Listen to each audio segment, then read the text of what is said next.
Welcome back to Firearm 411. Before we get started, if you're not already subscribed to the channel, please take just a second to go ahead and hit that subscribe button. Today, I'm going to be talking about the Sig P320. And I really have a lot to say about this gun.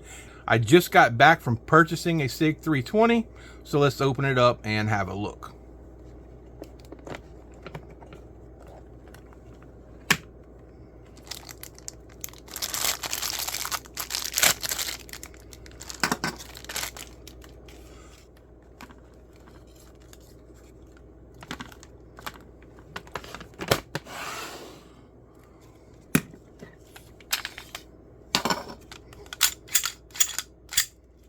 The Sig P320 was adopted by the U.S. military and is a very popular choice by over 1,000 law enforcement agencies and lots of civilians.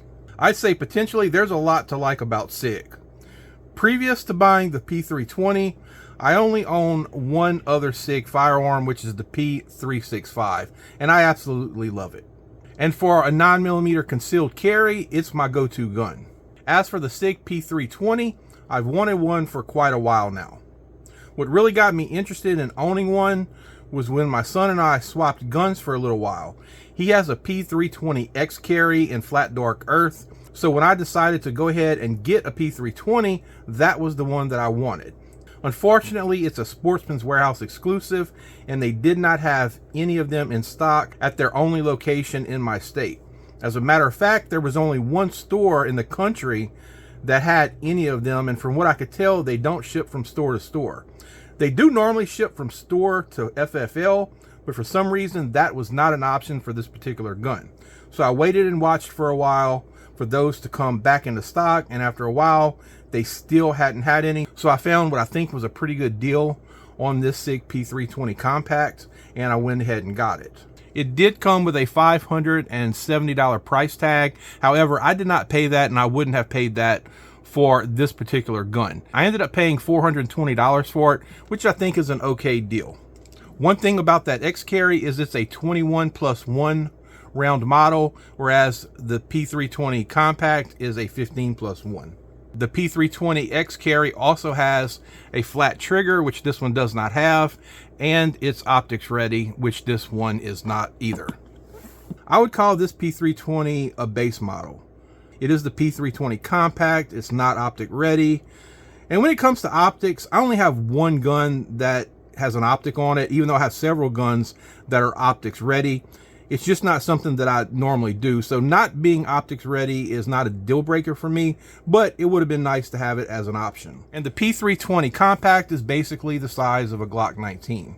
Same round capacity, and in measurements, they're almost identical.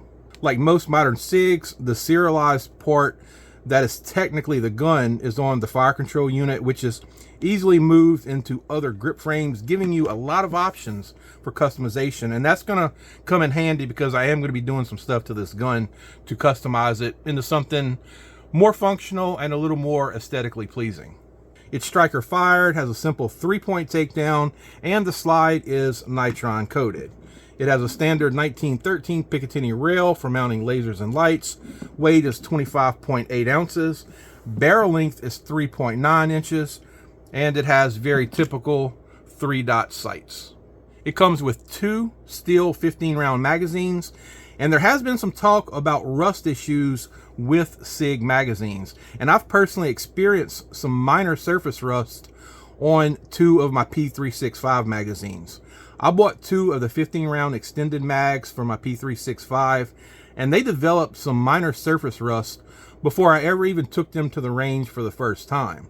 For the price that SIG charges for the magazines, they really should be treating them with something better than whatever they're doing right now, because I just don't think rust should be happening that quickly. I started periodically wiping them down with a little oil, and that seems to have stopped the issue for now, so hopefully SIG has maybe corrected the problem. The trigger guard is undercut. The grip texture it's okay. It could probably be a little more aggressive for my liking, but it's not bad.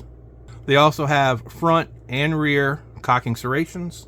There's no manual safety, and I'm not sure if one is even offered on the regular P320s. I know the M17 and M18 versions do have manual safety, but when it comes to manual safeties, I generally prefer my guns not to have one. But if there's a gun I really like and it's the only one available with a manual safety, it won't stop me from getting it. When I bought my P365, the store only had the model with the manual safety in stock, so I got it, and I just don't use the safety. I know that there's an argument to be made that it could somehow maybe accidentally engage or something like that, but after several years of carrying my P365, I've never had that happen, so it's really a non-issue for me. So moving on, exactly why did I choose to get the Sig P320? Especially considering that I already have several similar guns like the Glock 19, Palmetto State Armory Dagger, and the Ruger RXM. Well, I chose the P320 for two reasons. The first reason is because I really enjoyed shooting my son's P320 X Carry. It fit my hand well. I know a lot of people say Glocks don't fit in their hands, my son included. He really just doesn't shoot Glock all that well. I personally don't have any issues with the Glock fitment in my hand, and I'm pretty good with them, but the Sig P320 also fits my hand very well, and I would say even slightly better than the Glock. I was also decently accurate with the Sig, probably due to a good combination of it fitting in my hand really well and a really good trigger that he had on his gun. I really liked the flat trigger on his P320 X Carry. The second reason that I wanted a P320, and I'm going to go ahead and warn you, I'm about to go on a real rant here, is because I'm sick and tired of hearing the stupid nonsense that P320s are shooting by themselves without the trigger being pulled. If you believe that these guns are capable of magically shooting themselves, you may not even want to hear the rest of my opinion.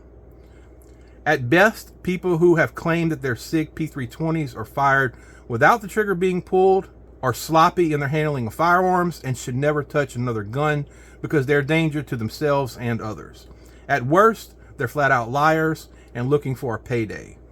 There may be a few cases where something else happened, like the holster made contact with the trigger, but no matter what, they simply are not firing without the trigger being pulled. Now, the Sig does not have a trigger safety, but I do know of one instance where a Glock that does have a trigger safety ended up firing, not itself, it didn't just magically shoot itself, but the guy had it in a leather holster, and it was a worn leather holster.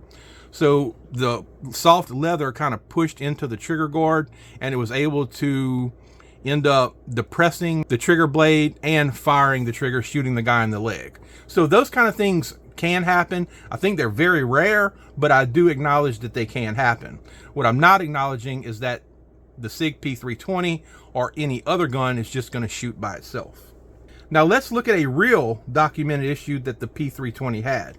Up until 2017, the gun had quite literally a heavy trigger.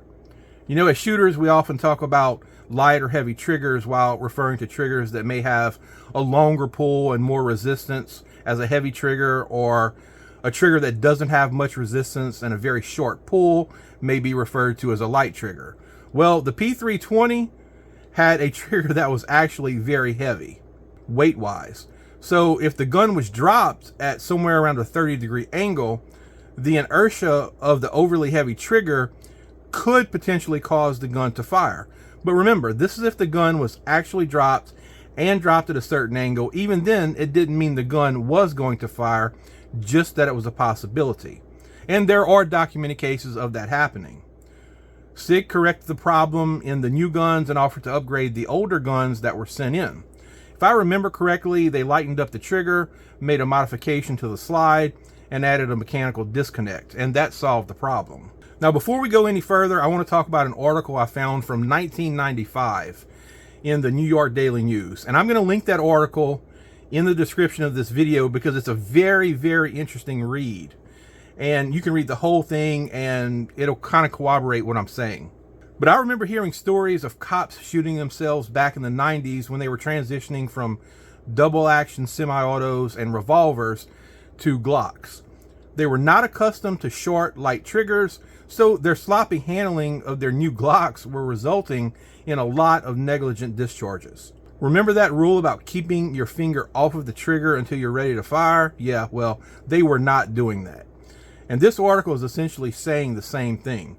There's even one line in the article that says, I don't care how high the trigger weight is, 8 pounds or 80, that short trigger pull means the gun is liable to go off unintentionally. But let's think about what this person just said. He said the gun is liable to go off unintentionally. Really? So are we to believe that the gun is just going to go off, no trigger pull necessary? What he should have said is the person holding the gun is liable to fire it because their finger's on the trigger when it shouldn't be. And the person who said this in this article is a retired firearms instructor for the NRA. You'd think he would know a little better. But then again, there's about 100 people out there making false claims about the P320 shooting itself, so it really doesn't surprise me. Now, in my opinion, I believe that I know why there's all this hoopla about the SIG supposedly shooting itself.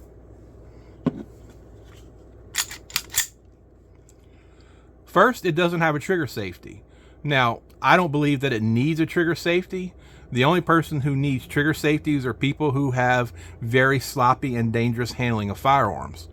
Because just like the article stated, and just like I've said, if you don't put your finger on the trigger when you're not supposed to, the gun's simply not going to fire. But also, let's look at how light this trigger is, how easy it is to pull.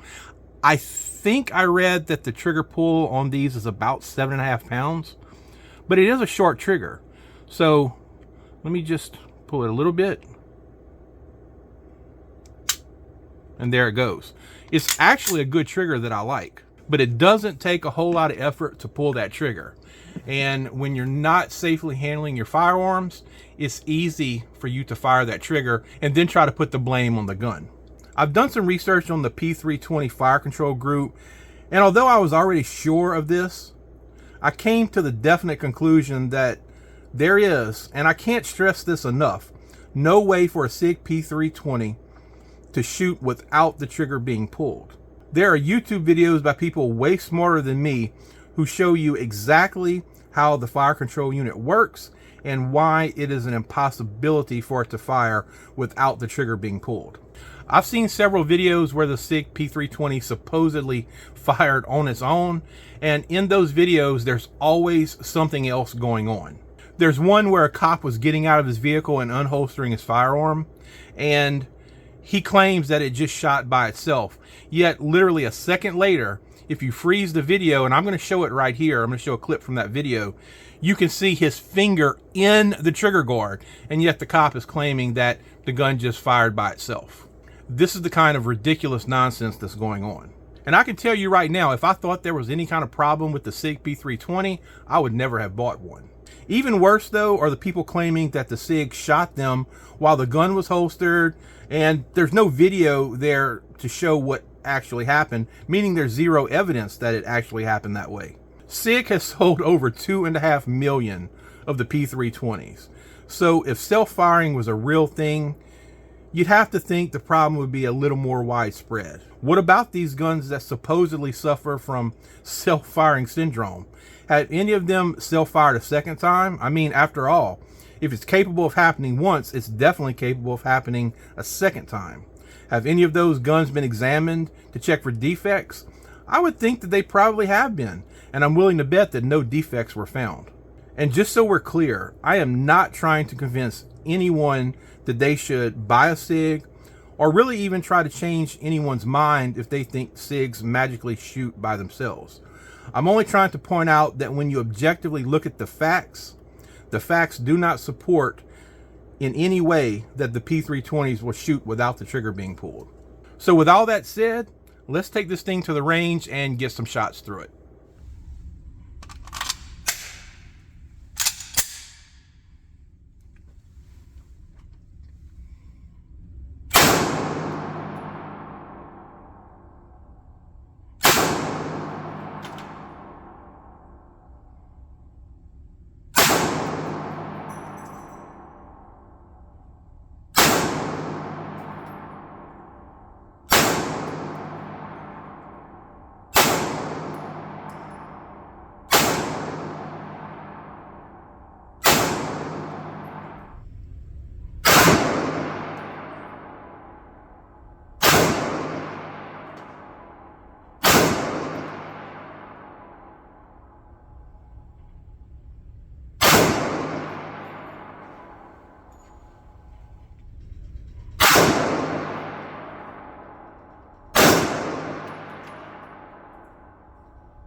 So I'm back with the Sig P320, which, if you noticed in the video, it did not shoot by itself without the trigger being pulled, which I did not expect it to, but there were absolutely no problems. Now, how do I feel about it after shooting it? Well, there's one important thing here that I completely forgot about. I thought that I did okay with the Sig. I did need to hold the sights a little bit high for point of impact. And after I got a little bit of trigger time on it, I did a little better. I'm no marksman and I'll never claim to be. But the one thing that I did notice during shooting is I think the grip is a little bit wider than I would like it. I had completely forgot about something very important.